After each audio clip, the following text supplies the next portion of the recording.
puasa sunnah pada hari Senin dan hari Kamis. Apa sumber hukumnya? Diriwayatkan oleh Imam Muslim dari Abi Qatadah, Rasulullah Shallallahu Alaihi Wasallam ditanya tentang puasa pada hari Senin. Kenapa Rasul melakukan itu?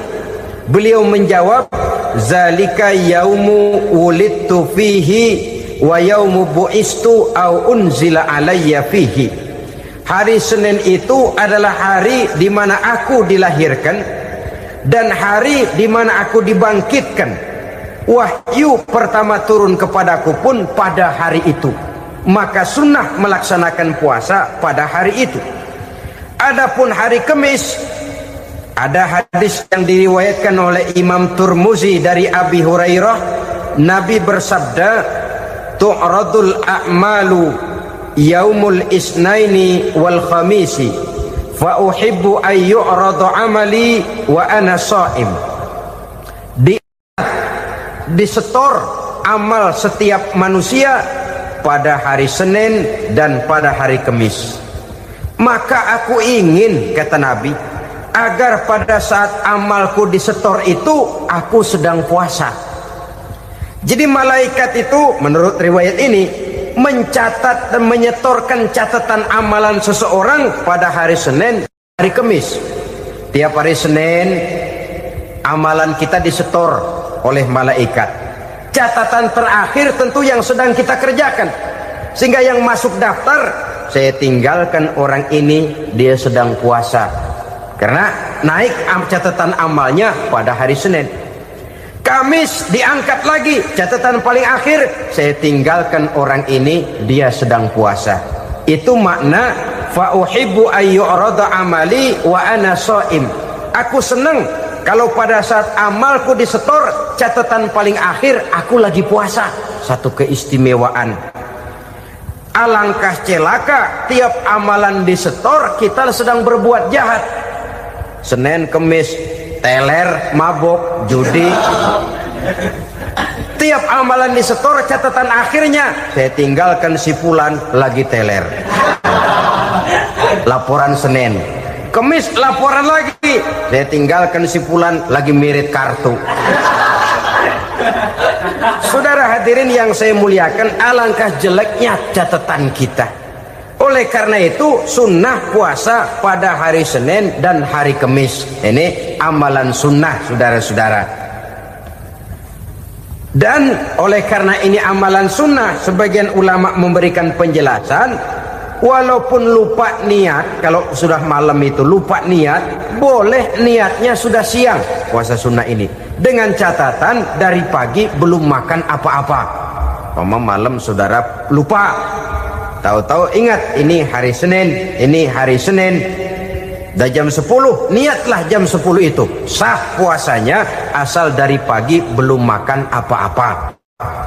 Tapi kalau sudah dapat 2 piring baru niat jam 10, itu lain, ngojek namanya.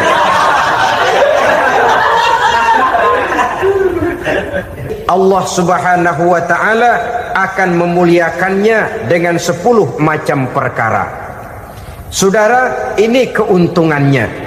Yang pertama, orang yang puasa di hari-hari 10 bulan Zulhijjah diberikan al-barakah fi umrihi, diberikan keberkahan pada umurnya. Setiap kita ingin memperoleh umur yang berkah. Umur yang berkah itu yang bagaimana? Apa yang jumlahnya panjang? Mungkin. Tetapi yang jelas umur yang berkah ini adalah umur yang bisa dipertanggungjawabkan di hadapan Allah Subhanahu wa ta'ala. Artinya umur yang diisi penuh dengan kebajikan, umur yang diisi dengan segala macam kegiatan ibadah, dan umur yang dengan demikian sungguh pun kita sudah mati, jasad terkubur dalam tanah, nama kita akan tetap hidup, dikenal orang oleh karena kebajikan yang kita kerjakan. Saya kira akan lebih merupakan azab ketimbang nikmat kalau orang diberikan umur panjang tapi hanya untuk menumpuk-numpuk dosa saja. Kan lebih baik mana? Umur pendek banyak pahala, umur panjang banyak dosa. Lebih baik mana? Hah? Saya yakin yang paling baik tentu umur panjang banyak pahala. Paling sial umur pendek dosa melulu. Sudah diberikan umur pendek tidak seberapa, dosa berlipat ganda. Itu kalau orang kampung bilang tekor namanya. Rugi. Umur pendek hanya untuk menumpuk-numpuk dosa. Boleh jadi kalau umat-umat zaman dulu, saudara, mereka diberikan umur panjang.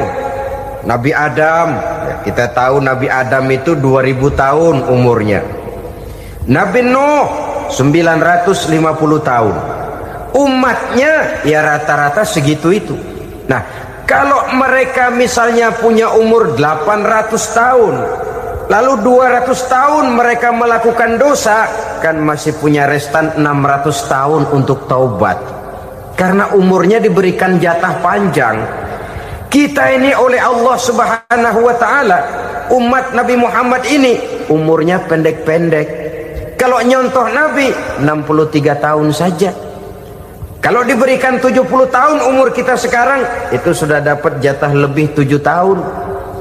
Alhamdulillah bahwa Allah memberikan saat-saat, waktu-waktu, tempat-tempat yang punya nilai istimewa, sehingga umur yang pendek ini bisa bernilai panjang, nilai ibadahnya bisa bernilai pahala seperti umat yang berumur panjang dahulu itu. Karena itu manfaatkan umur dengan baik, dan salah satu keberkahan daripada umur akan datang dengan melaksanakan ibadah puasa sunnah. Ini yang pertama. Yang kedua, az-ziyadatu fi malihi, berikan tambahan hartanya, menjadi orang kaya. Kaya apa? Kaya hati setidak-tidaknya. Karena dengan tekun dan rajin melaksanakan ibadah puasa, yang segera tertanam dalam jiwa seseorang merasakan cukup di dalam kehidupan. Itulah dia orang yang paling kaya, orang yang hidupnya paling cukup. Kalau orang sudah merasa cukup dalam hidupnya, maka itulah dia orang yang kaya. Saudara-saudara kaum muslimin rahimakumullah, puasa sunnah memberikan tambahan harta, usahanya berkembang, dengan demikian membawa keberkahan, hartanya makin bertambah, akan menunjang ibadahnya kepada Allah, lebih memantapkan dan membawa ketenangan dalam hidupnya. Itu termasuk berkahnya melaksanakan puasa sunnah itu. Yang ketiga, al-hifzu fi iyalihi, diberikan penjagaan, perlindungan terhadap keluarganya, anaknya sehat, sanak famili dan handai tolannya terjaga dan terpelihara dari segala malapetaka, dari segala mara bahaya, kesehatannya terjamin dan terpelihara. Itu sudah merupakan modal yang sangat besar di dalam kita mengarungi kehidupan. Sebab rasanya sulit untuk bahagia, duit kita banyak sekali, usaha kita selalu mendatangkan untung yang berlipat ganda. Tapi sebentar-sebentar anak kita sakit, yang ampek, yang korengan, yang kena musibah, ndak tak karu-karuan sakit, berobat sampai jutaan rupiah. Itu kan sudah tidak membawa kebahagiaan. Uang masuk yang begitu banyak jumlahnya, habis akhirnya untuk berobat saja. Sebenarnya hitung-hitung ya seri-seri juga. Usaha berhasil, duit banyak, habis untuk berobat. Lah sama juga saudara-saudara. Jadi dengan demikian, biar duit kita banyak, asal keluarga pada sehat saja, udah enak bener itu. Duit banyak, ekonomi cukup, keluarga sehat, nikmat rasanya menjalani kehidupan ini. Yang kiamat sudah duit kagak barang seperak, keluarga ampek semua. Kiamat sudah. Saudara hadirin yang saya hormati, jadi yang ketiga, Allah memberikan pemeliharaan terhadap keluarganya. Satu kali orang dipelihara Allah, tidak satu kekuatan pun yang bisa mencelakakan. Satu kali orang disengsarakan Allah, tidak satu tenaga pun yang mampu menyelamatkannya. Itulah sebabnya perlindungan Allah, pemeliharaan Allah terhadap diri dan keluarga sangat kita perlukan di dalam kehidupan ini. Dengan melaksanakan ibadah puasa, kita mendekatkan diri kepada Allah. Dengan dekat kepada Allah, maka Allah pun dekat kepada kita. Sehingga dalam hadis qudsi dikatakan, ta'arraf ilallahi firraha ya'rifka fi syiddah. Ingatlah kepada Allah di waktu kamu senang, agar Allah ingat kepada kamu di waktu kamu susah. Yang kita laksanakan kadang-kadang sebaliknya. Waktu susah kita ingat Allah, waktu senang kita lupa Allah. Akhirnya nanti pada waktu kita melarat, kebelangsak, susah dan sebagainya, pertolongan tidak akan datang kepada kita. Benar, ta'arraf ilallah firraha ya'rifka fi syiddah. Ingatlah kepada Allah di waktu kamu susah, ingatlah kepada Allah di waktu kamu senang, agar Allah ingat kepadamu di waktu kamu mendapat kesusahan. Umumnya watak manusia memang kalau sudah dapat susah, ingat kepada Allah. Waktu duduk, waktu berbaring, sambil tidur, dalam segala keadaan Allah disebutnya, Allah dimintakan pertolongannya. Tapi dikala dia berada pada posisi di atas angin, merasa senang, bahagia, Allah terlupakan. Saudara-saudara kaum muslimin, itu yang ketiga. Yang keempat, at-takfiru li sayyiatihi. Orang yang melaksanakan puasa sunnah itu diampuni segala dosa dan kesalahan yang telah dilakukannya. Dan yang kelima, at-tad'ifu li hasanatihi, diberikan balasan yang berlipat ganda dari segala kebaikan yang dikerjakannya. 1 berbalas 7, 7 bisa berbalas 10, 10 masih berbalas 100, masih ditambah dengan wallahu yudha'ifu liman yasha. Allah melipat gandakan pahala orang-orang yang dikehendakinya. Maka carilah satu kebaikan yang apabila kita kerjakan, dosa akan dihapus dan nilai pahalanya menjadi berlipat ganda. 1 kali kita bekerja, 2-3 pulau bisa kita raih dan kita jangkau. Yang keenam, orang yang melaksanakan puasa sunnah di bulan Zulhijjah, at-tashil li sakarati mautihi, diberikan kemudahan pada saat menghadapi sakaratul maut. Maut a mysterious problem. Dia adalah pintu yang setiap orang pasti akan memasukinya. Bahwa mati adalah mati, itu semua kita tahu. Tapi hakikat orang pada saat menghadapi mati itu kan berbeda-beda. Ada yang matinya itu gampang sekali, persis orang tidur saja, tidak nampak gelisah, tidak bikin susah yang hidup, tidak gelimpangan di tempat tidur, persis seperti orang mau tidur saja. Ada yang sulit sekali menghadapi sakaratul maut, gelimpangan di tempat tidur, bikin bingung orang yang nunggu. Kadang-kadang seperti kerbau digorok lehernya. Saudara-saudara, sulit menghadapi sakaratul maut. Oleh karena itu Rasulullah sallallahu alaihi wasallam sering beliau itu kalau berdoa membaca Allahumma hawin alayya fi sakaratil maut. Ya Allah, mudahkan saya di dalam menghadapi sakaratul maut. Rasulullah saja, saudara, orang yang ibadahnya paling banyak, orang yang hatinya paling bersih, orang yang akhlaknya paling luhur, masih berdoa semacam ini. Mohon dimudahkan oleh Allah agar mudah menghadapi sakaratul maut. Apalagi kita, terus terang kita ini paling-paling kelas mukhtalid, bangsa sama pahala mau sama dosa doyan.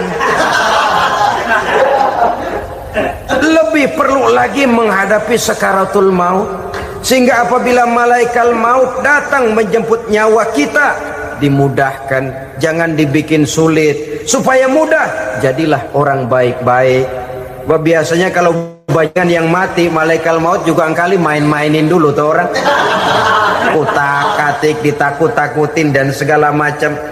Saudara hadirin yang saya hormati, maka menghadapi sakaratul maut ini merupakan kunci.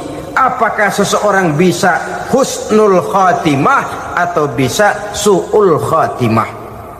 Salah satu jalan untuk memudahkan diri menghadapi sakaratul maut, melaksanakan puasa sunnah di bulan Zulhijjah ini.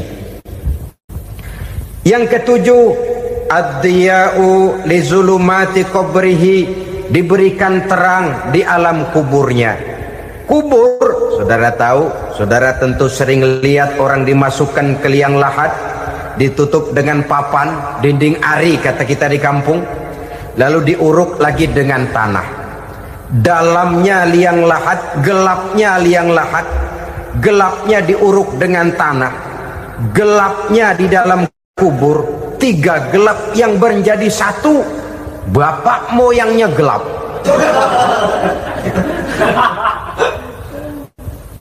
Puasa sunnah ini merupakan terang di alam kubur kita nanti. Yang kedelapan, at-tasqil limizanihi, diberikan keringanan pada timbangan di hari akhirat nanti.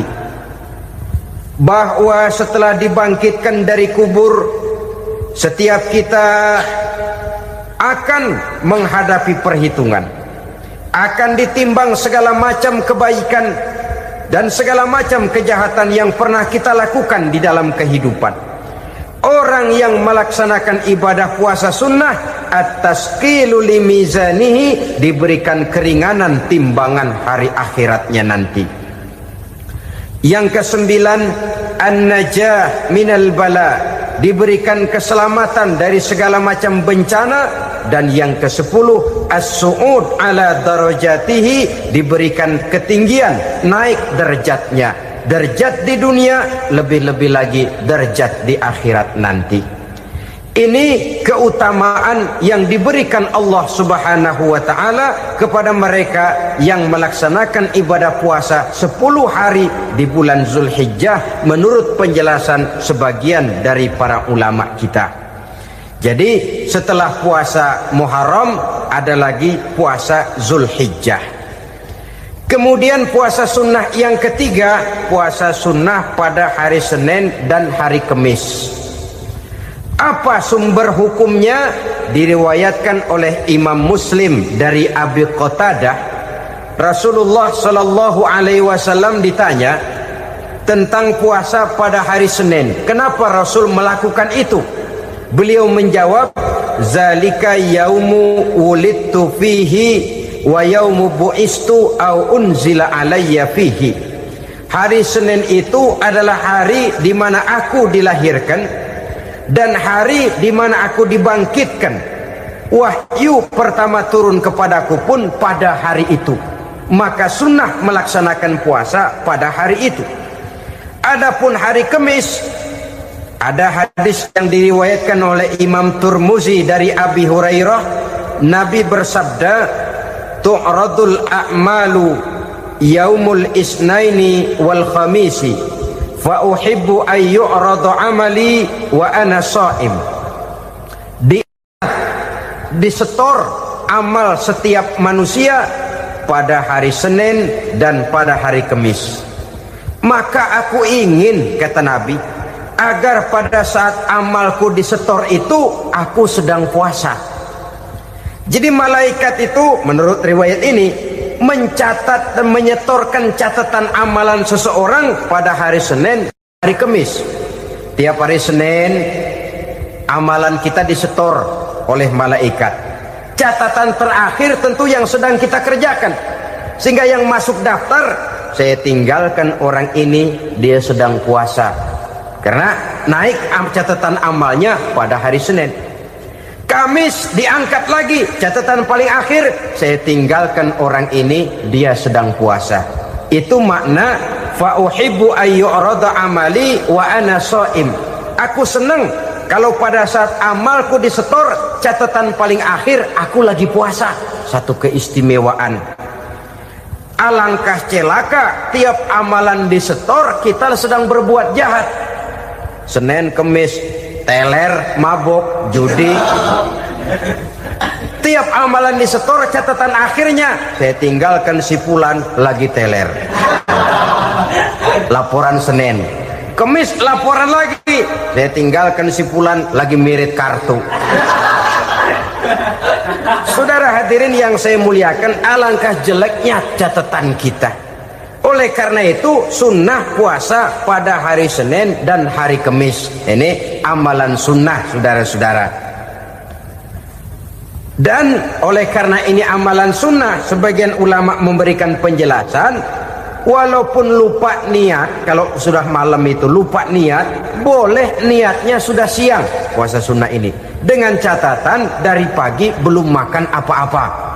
Malam saudara lupa, tahu-tahu ingat ini hari Senin, dah jam 10, niatlah jam 10 itu, sah puasanya asal dari pagi belum makan apa-apa.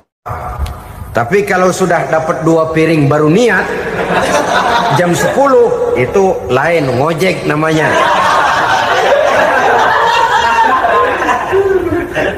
Jadi puasa sunnah yang ketiga, puasa pada hari Senin dan hari Kamis. Yang keempat, puasa jenis sunnah yang keempat, puasa 6 hari di bulan Syawal. Diriwayatkan oleh Imam Muslim dari Abi Ayyub bahwa Nabi bersabda, "Man shoma Ramadhana summa atba'ahu sittan min Syawal kana kasyamid dahri." Barang siapa yang berpuasa di bulan Ramadan kemudian diikutinya dengan 6 hari di bulan Syawal, maka dia seolah-olah seperti orang yang berpuasa 1 abad lamanya. Allahu Akbar. Demikian besar keuntungannya. 6 hari di bulan Syawal sama dengan orang yang berpuasa 1 abad lamanya. Ini fadailul a'mal, saudara-saudara. Jangan diartikan karena menang sudah puasa 6 hari bulan Syawal, Ramadan tahun depannya lantas nggak puasa. Kenapa? Ukurannya sudah 1 abad. Bukan itu pengertiannya. Ini mendorong orang memberikan ganjaran pahala yang sedemikian besar. 6 hari setelah Ramadan, artinya di bulan Syawal. Tidak pada hari pertama Syawal, karena haram hukumnya berpuasa pada hari fitri itu. 6 hari di bulan Syawal. Tinggal lihat yang mampunya saja. Boleh berurutan, boleh tidak berselang-seling, boleh, asal saja jumlahnya 6 hari selama masih bulan Syawal itu. Hari ini 3 hari lagi, 4 hari lagi, diselang-seling atau berurutan, itu juga lebih baik. Puasa sunnah 6 hari daripada bulan Syawal. Kemudian yang kelima, puasa sunnah 3 hari pada setiap bulan. 3 hari pada setiap bulan. Diriwayatkan oleh Imam Bukhari dan Muslim dari Abi Hurairah. Abi Hurairah bercerita, "Ausani khalili sallallahu alaihi wasallam bisalasin." Kekasih saya Rasulullah berwasiat kepada saya, memesankan benar-benar kepada saya untuk melaksanakan 3 amalan yang terpuji. Pertama, siyamu salasati ayyamin min kulli syahrin. Puasa 3 hari dalam setiap bulan. Ini wasiat yang pertama. 3 hari pada setiap bulan. Tidak peduli bulan apa saja. Dalam artian ya bulan menurut perhitungan Islam ya. Muharram, Safar, Rabiul Awal, Rabiul Tsani, Jumadal Ula, Jumadil Akhir, Rajab, Sya'ban, Ramadan, Syawal, Zulqa'dah, Zulhijjah dan selanjutnya. 3 hari pada setiap bulan. Tanggalnya tanggal berapa saja. Lebih utama pada yang disebut Yaumul Bid, yaitu hari-hari di mana bulan menunjukkan purnama. Tanggal 13, tanggal 14 dan tanggal 15 pada setiap bulannya itu disunahkan melaksanakan puasa. Itu wasiat pertama, puasa 3 hari pada setiap bulan. Wasiat yang kedua, wa raka'atai duha, melaksanakan sholat duha sekurang-kurangnya 2 rakaat. Itu wasiat yang dipesankan benar kepada saya, kata Abi Hurairah. Pertama, puasa 3 hari pada setiap bulan. Yang kedua, usahakan jangan meninggalkan 2 rakaat minimal daripada sembahyang duha. Kita tahu sembahyang duha itu sembahyang sunnah di waktu pagi seketika matahari naik sepenggalahan. Sekurang-kurangnya 2 rakaat, sebanyak-banyaknya 8 rakaat.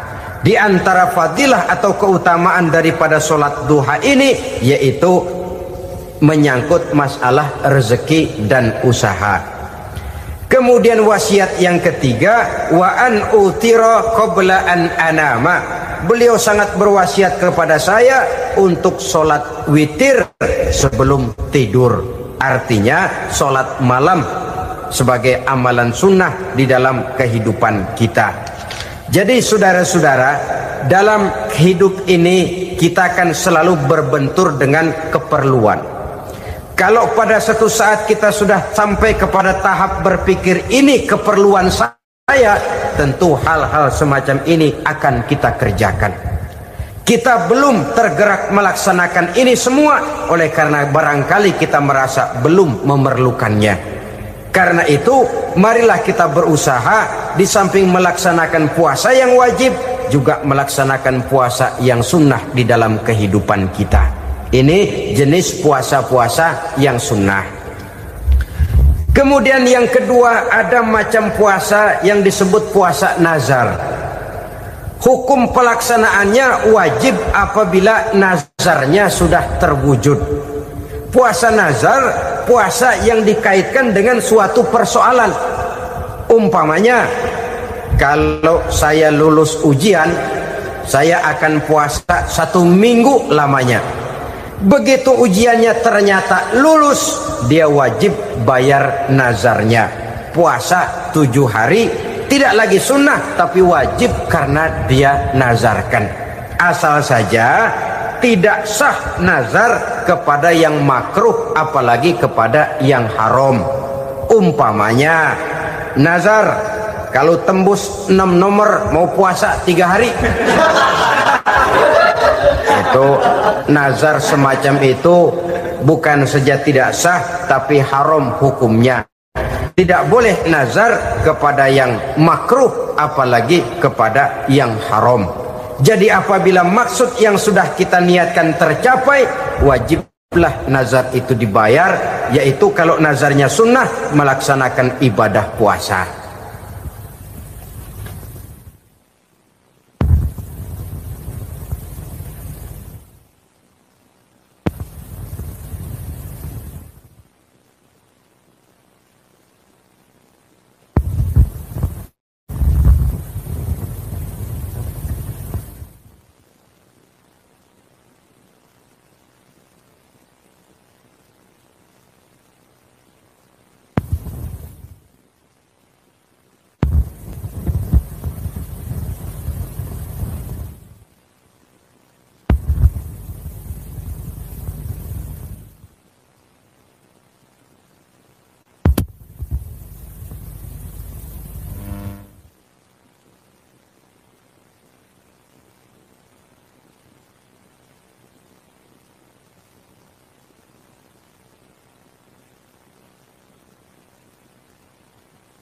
Saudara-saudara kaum muslimin rahimakumullah.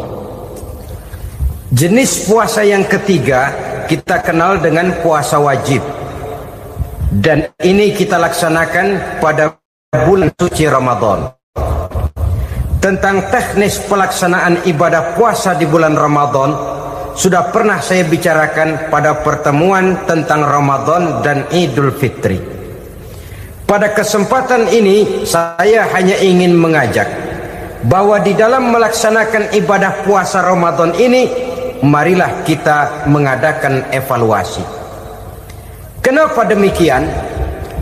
Barangkali secara jujur, walaupun agak berat, saya masih harus berkata, masih banyak di antara kita umat Islam yang di dalam melaksanakan suatu ibadah terjebak dalam rutinitas ritual.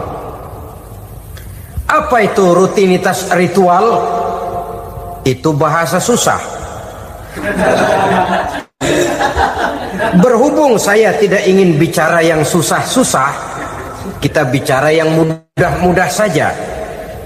Maksud saya, banyak di antara kita umat Islam yang di dalam melaksanakan suatu ibadah itu hanya dengan prinsip asal sekadar gugur kewajiban saja.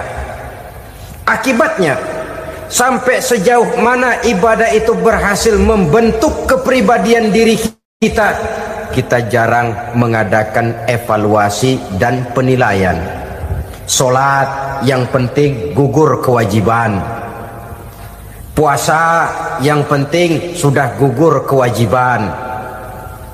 Haji yang penting sudah gugur kewajiban. Maka jangan heran kalau itu yang jadi prinsip, ibadah lantas tidak punya dampak dalam membentuk kepribadian diri. Banyak orang yang rajin sholat tapi munkarnya jalan terus. Sampai kadang-kadang kita bingung, yang sembahyang dia, yang nyolong dia. Puasanya kelihatannya tekun, tapi tidak punya kepekaan sosial. Sama yatim piatu bersifat masa bodoh, sama fakir miskin malah gemes. Tidak lantas tumbuh kepekaan sosial, walaupun dia sudah ikut merasakan tidak enaknya lapar dan haus.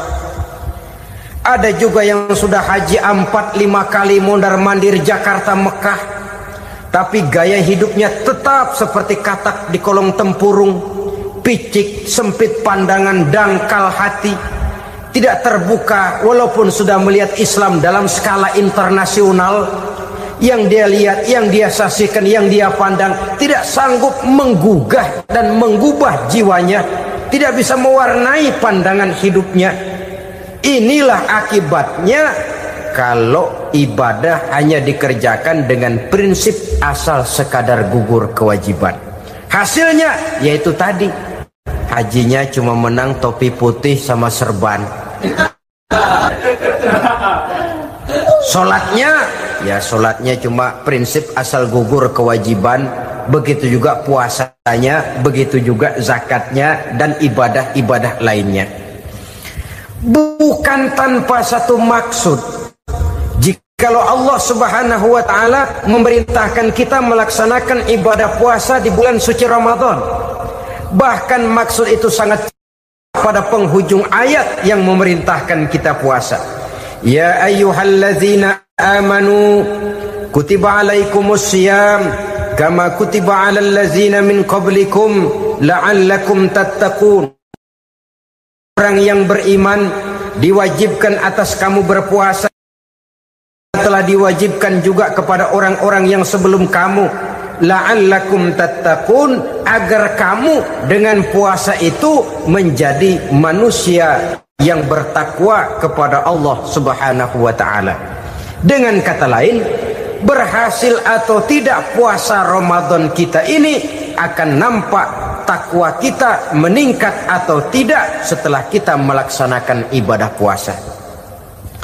Sehingga kalau orang mengatakan Ramadan itu merupakan month of training, bulan latihan, keluar latihan tentu harus semakin naik dan baik gaya kehidupan kita. Jadi tujuan utama daripada pelaksanaan ibadah puasa adalah untuk membentuk manusia yang bertakwa. Nah, takwa itu kata Imam Qusairi hurufnya ada 4. Ta, qaf, wawu, ya. Masing-masing huruf ini simbol dari pribadi orang yang bertakwa, bina dan dibentuk oleh pelaksanaan puasanya. Mari kita lihat. Huruf ta adalah lambang dari sifat tawadhu, rendah hati. Orang yang bertakwa, orang yang tidak mempunyai sifat sombong. Puasa menanamkan kita kesadaran terhadap kelemahan, terhadap keterbatasan, terhadap segala ketidakmampuan yang kita miliki. Ya Allah, baru sehari nggak kena makan, nggak kena minum, sudah begini lemesnya. Puasa memang, kalau pagi orang masih sehat, masih terdorong oleh sahur, siang masih lumayan, tapi zuhur ke atas biasanya mulai sikap lemah manusiawi, keterbatasan kekuatan biologis itu mulai nampak. Dari sini tanam satu kesadaran, kalau begitu apa yang mau disembuhkan di hadapan Allah? Kaya, siapa sih orang paling kaya? Ilmu, siapa sih orang paling pintar? Pangkat, siapa sih orang paling tinggi jabatannya? Dari sifat semacam ini lahir introspeksi, rasa mawas diri, timbul sifat tawaduknya, rendah hatinya, tidak melonjak menjadi angkuh dan sombong lantaran sedikit kemampuan dan kekuatan yang dimilikinya. Lalu untuk sikap yang lebih jauh, terwujudlah, terbentuklah apa yang dinamakan stabilitas temperatur batin. Orang tetap konstan menjaga nilai-nilai idealisme yang pernah dimilikinya. Dia mulai dengan adil, dia berjalan tetap dengan keadilan, dan dia berakhir juga tetap dalam keadilan. Jangan mulainya adil, tengahnya setengah adil, di akhirnya malah zolim sama sekali. Ini tidak punya stabilitas temperatur batin. Kan banyak orang begitu toh. Mulanya benar, belakangan mau benar sendiri. Mulanya sudah rela berkorban buat kepentingan orang banyak, belakangan malah selalu mengorbankan kepentingan orang banyak. Waktu di bawah rajin baca ayat kursi, dapat kursi lupa ayat. Stabilitas temperatur batin, tertipu oleh perasaan seolah-olah situasi dan kondisi sudah serba memungkinkan, sudah serba menguntungkan. Orang yang dibentuk pribadinya oleh pelaksanaan ibadah puasa, dia sadar apapun keberhasilannya, apapun kedudukannya, apapun nilai kekayaannya, itu cuma sebagian kecil sekali dari apa yang ada pada zat Allah Subhanahu wa ta'ala. Hati tidak takabur, sesuai dengan namanya takabur dari kalimat takabbaro ya takabbaru, membesar-besarkan diri. Orang yang suka membesar-besarkan diri, orang yang tidak yakin bahwa dirinya orang besar, lalu dibesar-besarkan dirinya. Sebenarnya itu sudah satu sikap di mana dia tidak percaya kepada diri sendiri. Dirinya sebenarnya bukan apa-apa, cuma ingin dianggap besar, lalu dibesar-besarkan. Takabbur namanya. Puasa sekali lagi melatih kita menanamkan kesadaran akan kelemahan dan keterbatasan kita sebagai makhluk. Itu sikap tawadu. Fir'aun, saudara tahu Fir'aun, lama-lama dia jadi raja, lupa diri dan lupa daratan, melonjak menjadi angkuh dan sombong sampai kepada puncak kekurang ajarannya, memproklamirkan dirinya menjadi Tuhan. Hitler juga begitu. Pendeknya orang manakala tidak ada kesadaran tentang dari mana segalanya berasal dan kemana segalanya akan kembali, dia mudah out of control. Kalau sudah out kontrol, maka dia akan melakukan perbuatan yang melampaui batas. Itu yang pertama. Jadi orang takwa, orang yang rendah hati, salah satu tujuan daripada pelaksanaan ibadah puasa menanamkan sikap rendah hati. Dari sikap rendah hati ini yang timbul lalu apa? Kepekaan sosial. Kalau saya puasa, saya sudah merasakan bagaimana tidak enaknya lapar. Saya sudah merasakan bagaimana tidak enaknya haus. Tapi bagaimanapun, saya lapar cuma sebentar, saya haus cuma sebentar. Selesai maghrib, lapar saya hilang, haus saya hilang. Bagaimana yatim piatu, orang-orang tua jompo yang perlu santunan, orang-orang miskin yang terkapar di kolong-kolong jembatan, yang tiap hari merasakan perasaan seperti ini, tanpa tahu kapan hidup dan nasibnya akan berubah. Tidur beratapkan langit, berselimut koran. Kalau demikian, saya ini beruntung. Kalau demikian, apa yang bisa saya lakukan untuk mereka? Kepekaan sosial ini lalu timbul dalam apa yang orang sekarang namakan solidaritas kesetiakawanan sosial. Hidup tidak hanya untuk kepentingan diri dan perutnya sendiri saja, tapi mau menolong, mau membantu orang yang memang memerlukan bantuan dan pertolongan itu sendiri. Jangan setelah tahu lapar tidak enak, haus tidak enak, tapi kita tidak mau tenggang rasa, tidak mau timbang rasa. Begini loh tidak enaknya lapar, begini loh tidak enaknya haus. Ini terjadi pada diri saya. Saya masih mampu, masih berbuka puasa. Bagaimana yang tiap hari merasakan seperti ini? Tidak Ramadan, tidak Syawal, tidak Zulqa'dah, tidak Zulhijjah, selalu kelaparan dan kehausan. Dari sana timbul kepekaan sosial. Lalu lahirlah sikap pemurah, dermawan, mau menoleh ke kiri dan ke kanan. Bahkan Al-Quran itu sampai mengancam betul. Ara'aita allazi yukadzibu bid-din fadzalika allazi yad'ul yatim wa la mendustakan agama. Islam mendustakan Islam. Salat dia tapi mendustakan salat. Puasa dia tapi mendustakan puasa.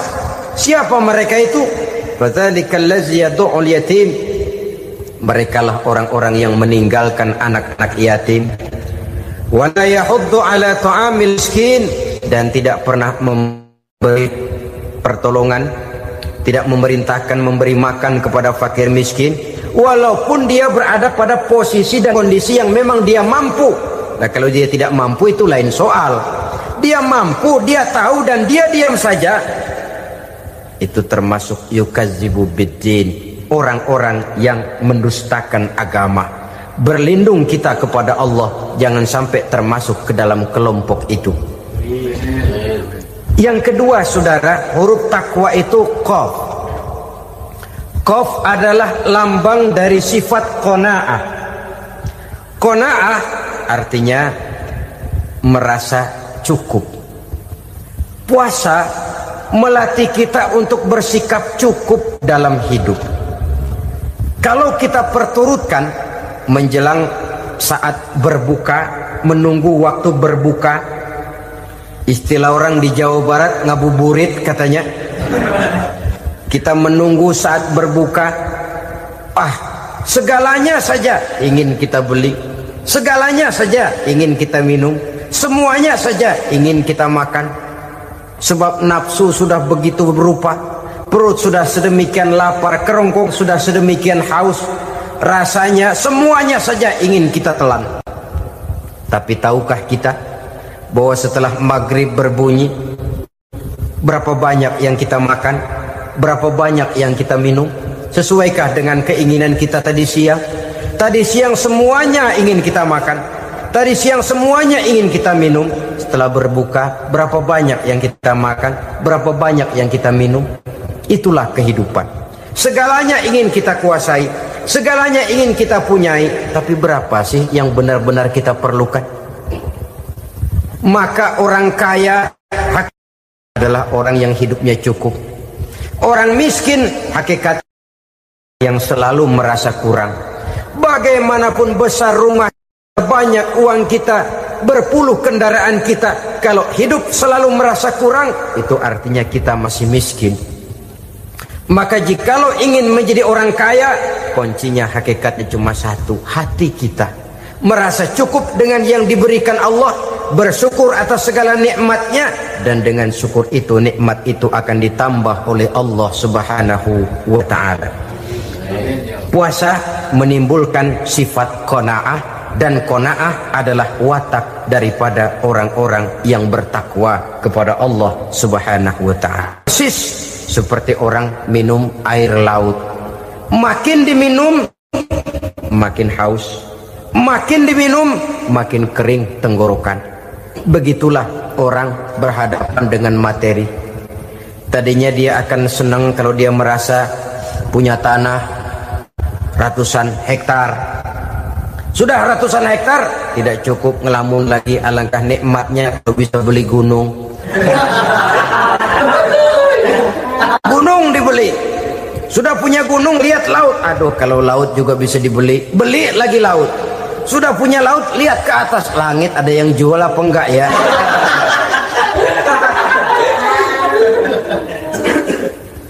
Seperti orang berhadapan dengan air laut yang makin diminum makin membuat kita haus dan makin kering tenggorokan ini. Maka itu harus dihentikan. Sikap untuk menghentikan itu tidak lain adalah dengan sifat qanaah itu tadi. Merasa cukup dengan apa yang diberikan Allah, mensyukuri nikmatnya. Itu yang kedua. Yang ketiga, pada kalimat takwa ada huruf wawu.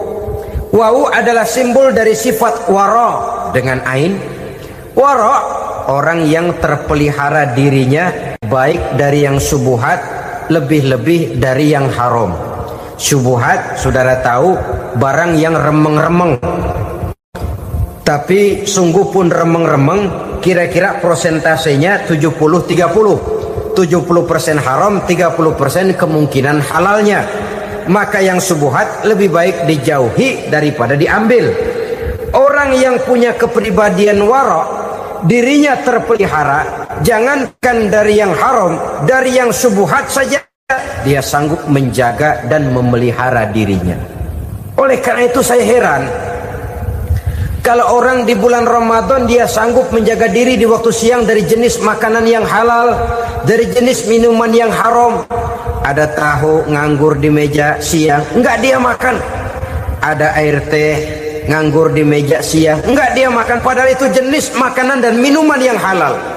Tapi ketika datang maghrib, dia berbuka dengan makanan yang dibeli dari uang yang dihasilkan dengan cara yang haram. Bukankah itu sesuatu yang terbalik? Bukankah dengan demikian sudah tidak lagi menimbulkan sikap yang bisa memelihara dan menjaga kepribadian diri? Orang yang membiasakan diri terpelihara dari yang subuhat apalagi yang haram, maka baik yang dipakainya, yang diminumnya, yang dimakannya terdirilah dari barang-barang yang baik yang dihalalkan oleh agama. Wara. Kemudian yang keempat, pada huruf kalimat takwa ada huruf yakin. Huruf ya, simbol dari sifat yakin. Orang yang puasa dibentuk kepribadiannya mempunyai satu keyakinan yang tangguh, dan keyakinan adalah ciri daripada orang yang takwa. Kita lihat yang dipanggil melaksanakan ibadah puasa ini kan iman, karena memang sulit untuk melaksanakan puasa kalau tidak iman yang jadi dasar. Setidaknya seperti sudah pernah saya sampaikan, ibadah puasa ini memang sulit terkena penyakit show. Kalau kita sholat barangkali terangsang karena kelihatan orang lain. Kalau kita pergi haji mungkin jadi sugesti karena orang banyak tahu. Kalau kita bayar kita jadi terangsang karena banyak orang lihat. Tapi kalau sudah puasa, puasa itu kan yang tahu cuma kita dan Allah saja. Ya kita sholat, orang lain lihat, kita jadi rada semangat. Kita pergi haji, orang lain banyak ngantar, kita semangat. Kita bayar zakat, orang lain banyak saksikan, kita bersemangat. Tapi kita puasa, siapa yang mau nyaksiin kita puasa? Siapa yang mau memuji kita puasa? Siapa yang mau menyanjung kita puasa? Itu cuma urusan kita dan Allah. Oleh karenanya dasar daripada pelaksanaan ibadah yang harus sedikit tenggorokan segalanya jadi nikmatan. Tidak ada kerja yang lebih indah selain kerja yang didasarkan kepada satu keyakinan bahwa yang kita kerjakan itu adalah sesuatu yang benar. Dalam hal ini sesuatu yang diperintahkan oleh Allah Subhanahu wa taala kepada kita. Saudara-saudara kaum muslimin rahimakumullah. Demikianlah titik evaluasi kita. Jangan berpuasa hanya dengan prinsip asal sekadar menggugurkan kewajiban saja, yang akan berakibat Ramadan tahun ini berakhir begitu, Ramadan terjebak menjalani rutinitas ritualnya saja. Bahkan kadang-kadang yang nyata betul, Nabi menganjurkan tingkatkan ibadah pada 10 hari yang akhir di bulan Ramadan, tanggal 20 sampai akhir Ramadan. Yang kita praktekkan malah kegiatan ibadah kita justru menurun pada 20 Ramadan yang akhir. Coba lihat 20 Ramadan ke atas, itu pasukan tarawih paling kelas 60-70 tahun ke atas. Kemana yang lain sudah berpikir menghadapi lebaran, berpikir pulang mudik, berpikir macam-macam. Akibatnya konsentrasi ibadah lalu buyar. Dianjurkan Rasul, tingkatkan ibadah pada 10 hari yang terakhir. Kita malah makin ke akhir makin lancip.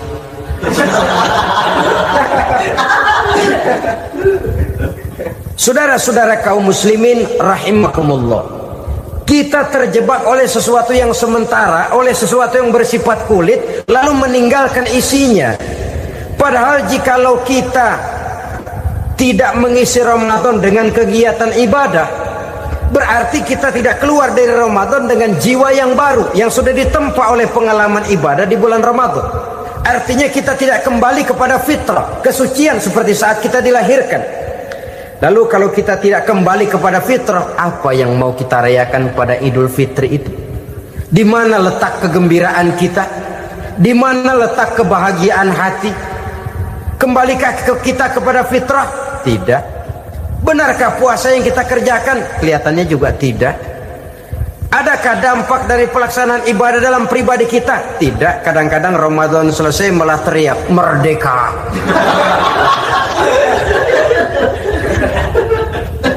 Kalau tadinya Ramadan dia merasa terhalang, mau keluar siang, mau makan siang, bulan puasa, mau minum siang, bulan puasa, mau gandengan, bulan puasa. Ramadan selesai, kibarin bendera, teriak merdeka. Lalu kembali merajalela. Saudara-saudara, dampaknya tidak akan kelihatan. Padahal puasa yang baik, la'allakum tattaqun, membentuk manusia yang bertakwa kepada Allah Azza wa Jalla. Nah, sekarang apa kemudahan dan keistimewaan yang akan diberikan Allah kepada mereka yang sampai kepada tingkat takwa ini? Al-Quran menjelaskan, pertama, may yattaqillaha yaj'al lahu makhraja. Barang siapa yang bertakwa kepada Allah Subhanahu wa taala, maka dia akan diberikan makhraja. Makhraja itu jalan keluar dari segala macam kesulitan. Jalan keluarnya ada saja. Menurut ukuran kemampuan dia tidak mungkin, mustahil, tidak bisa, mana mungkin. Tapi pada waktunya ada saja jalan keluarnya. Termasuk jenis yang yaj'al lahu makhraja. Orang yang bertakwa kepada Allah selalu diberikan jalan keluar dari segala kesulitan yang dihadapinya. Siapa sih orangnya yang tidak pernah sulit dalam hidup? Siapa orang yang tidak pernah mengalami kesulitan? Tapi kadang orang menilai, itu kelihatannya hidupnya enak aja ya, kayaknya gak pernah mengalami kesulitan. Sebenarnya bukan tidak pernah mengalami kesulitan, Allah selalu memberikan jalan keluar dari segala kesulitan yang dihadapinya. Lah kalau Allah yang memberikan jalan keluar, tentu sangat mudah sekali. Orang yang bertakwa diberikan jalan keluar dari segala macam kesulitan. Satu. Yang kedua, wa yarzuqhu min haitsu la yahtasib. Dia akan diberikan rezeki oleh Allah dengan jalan yang tidak disangka-sangka. Rezekinya datang dengan cara yang tidak disangka-sangka. Gajinya mungkin kecil, tapi penghasilannya gede. Kan itu yang penting.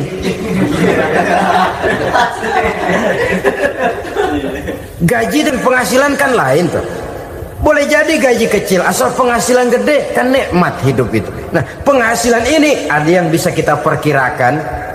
Bisa kita perkirakan. Misalnya gaji itu tadi. Kalau saya kerja, gaji saya begini. Ada rezeki yang masuk min haitsu la yahtasib. Tidak kita sangka-sangka, tidak kita duga-duga, tahu-tahu ada saja rezeki. Datang orang bawa persoalan yang mendatangkan hasil. Sebab rezeki, jodoh, maut memang seperti bayangan. Kita uber-uber dia lari, kita diem dia diem. Kan gemesin itu. Bayang-bayang itu begitu. Kita kejar, dia lari. Rezeki juga begitu. Kita diem, dia diem. Setengah mati yang namanya rezeki kita cari, kita uber. ngobek sampai ratusan bohong kita kerjain. Tapi memang belum waktunya, ya sulit untuk tembus. Tapi kadang-kadang giliran kita nongkrong di rumah, datang orang bawain rezeki. Itulah yang namanya rezeki. Tapi ini untuk orang yang bertakwa. Kalau tidak punya kredibilitas takwa, jangan lalu pakai ayat ini. Diberikan Allah dengan rezeki dengan jalan yang tidak disangka. Kan ada ayatnya dah, kita mah manteng aja di rumah dah. Ntar juga tuh rezeki datang. Ini fasilitas yang diberikan kepada orang yang wa may yattaqillah, bertakwa kepada Allah, yarzuqhu min haitsu la yahtasib, diberikan rezeki dengan cara yang tidak disangka-sangkanya. Maka kadar ketakwaan jangan membuat kita buruk sangka. Tuh orang ya nggak kemana-mana, duitnya ada aja. Kalau dia takwa, Allah berikan jalan keluar. Yang lantas ngelihat kiai orangnya ahli ibadah, ilmunya tinggi, akhlaknya luar biasa, takwanya tinggi, rezekinya lancar, lalu husnuzon nih kiai nggak kemana-mana, duitnya banyak, miara tuyul kali ini. Itu termasuk jaminan Allah yang masuk kategori min haitsu la yahtasib. Yang ketiga, yaj'al lahu min amrihi yusra, dimudahkan segala urusannya, dimudahkan segala urusannya. Kemudian yang keempat, yukaffir anhu sayyiatihi wa yu'azzim lahu ajra, diampuni segala kesalahannya dan dibesarkan pahala kebaikan yang dikerjakannya. Maka mudah-mudahan puasa yang kita kerjakan mengantarkan kita kepada ketakwaan kepada Allah, dan takwa membuka janji Allah kepada kita di dalam kehidupan ini. Inilah saja yang kita bicarakan pada pertemuan ini. Mudah-mudahan ada manfaatnya. Terima kasih atas segala perhatian. Mohon maaf atas segala kekurangan. Usikum wa nafsi bitaqwallah. Wassalamualaikum warahmatullahi wabarakatuh.